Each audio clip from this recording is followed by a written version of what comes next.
lieflijke dag mensen.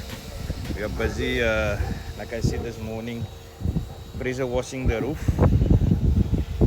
So we can prepare it for waterproofing and then a nice roof coat again over that. To give it a nice fresh look again.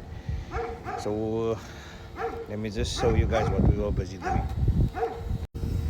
So as you can see, this is how the roof looks now. So we are pressure washing all this fungal off, green fungal. We're gonna seal all the joints. We're gonna seal all the roof screws again.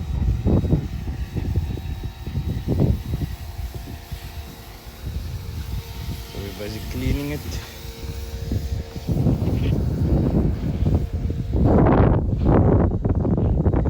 Yeah, so hopefully by the end of the day, this roof will be nice and clean. Then we'll spray a nice antifungal and then spray it clean again. And then we'll start preparing,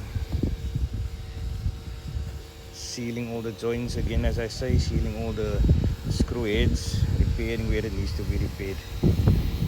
Then we're gonna throw a liquid rubber for a first coat over the complete roof, all the joints. And then we're gonna throw a roof coat over it, nice terracotta color, just to finish it off.